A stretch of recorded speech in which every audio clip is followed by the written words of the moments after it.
नर्मदे हर नर्मदे हर.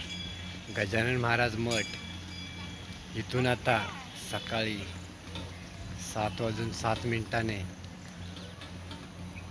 तर ओंकारेश्वर करण्यासाठी ओंकारेश्वरची जी परिक्रमा आहे 7 किलोमीटरची ती परिक्रमा करण्यासाठी निघलोय आता. आज तारीख 6 जुलै 2025. गजानन महाराज आश्रम ओंकारेश्वर खूप सुंदर मंदिर आहे इथले. नर्मदे हर नर्मदे हर नर्मदे हर. ओंकारेश्वर तीर्थ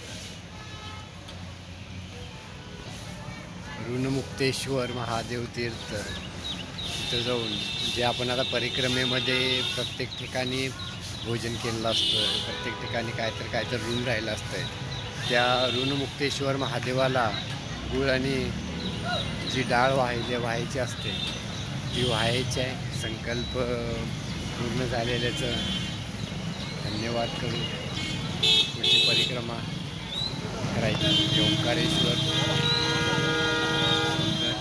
इथून इकडे खालच्या साईडला गेल्यावर मैया आहे. गजानन महाराज आश्रम श्री गजानन महाराज संस्था शेगाव महाराष्ट्र. ओंकारेश्वरचं केंद्र आहे. खूप सुंदर आश्रम आपल्या शेगावला जसं आहे तसंच त्याच पद्धतीनं इथं सुद्धा आहे. खूप सुंदर सेवा होते इथं. जसं आपल्या शेगावमध्ये होते तसंच त्या पद्धतीनंच इथे सुंदर आणि स्वच्छता खूप ठेवली जाते इथं. प्रत्येक आश्रममध्ये आपल्या स्वच्छता आहेच आहे. आता जी 7 किलोमीटरची पंचकृषी इथली बोलली जाते त्या प्रदक्षिणासाठी निघतोय आता. मैया घेऊन जाते. चला तर मग. नर्मदे हर. रामकृष्ण हरी. नर्मदे